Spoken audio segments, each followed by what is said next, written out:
Hello guys, જય માતાજી, જય દ્વારકાધીશ। તો તમારો એક મારા નવા દેશી મિની બ્લોગમાં સ્વાગત છે। તો હું જાઉં છું વાડીએ, અને આ છે વાડીનો રસ્તો। રસ્તા ઉપરથી પવન ખાતા ખાતા ને ગીરના ઝાડવાની મોજ માણતા માણતા હું રસ્તા ઉપરથી જતો હતો। આ તો વાડીનો જાપો પણ આવી ગયો।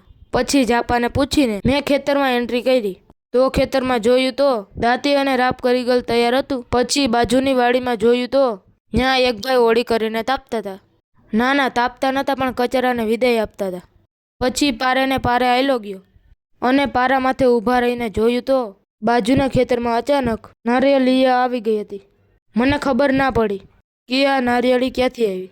પછી ધોરિયાની મુલાકાત લઈને હું આમાં શેઠે કુંડી પાસે આવી ગયો અને 3 ડગલા ભર્યા। તો આ છે જમરૂખડી, આ છે જાહેર, અને આ છે મારી મનપસંદ કુંડી। પછી મેં કુંડીનું પાણી ચેક કર્યું। પછી એ જાણ્યું કે કુંડીમાં પાણી ક્યાંથી આવ્યું। પછી હું 2 પાણા ટપીને ધાર માથે ચડી ગયો અને પડતો પડતો રહી ગયો।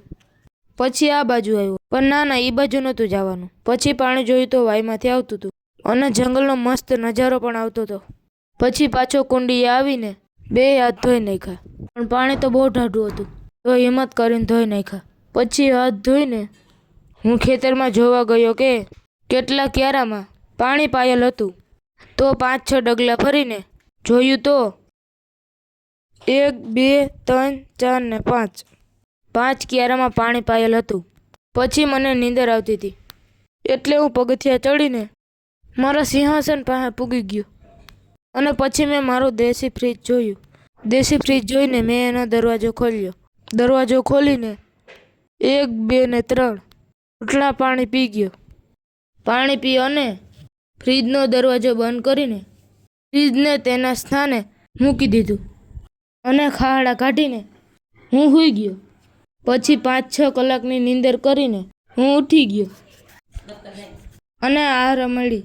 પછી મેં જોયું તો મારા ફ્રીજે પણ નીંદર કરી લીધી। પછી એને જગાડીને મારા ખાડા પહેરીને ખેતરના પારે ને પારે આયલો ગયો। પછી હાલતા હાલતા ઘરનો રસ્તો પણ આવી ગયો। પછી હું ઘર પાસે પૂગી ગયો।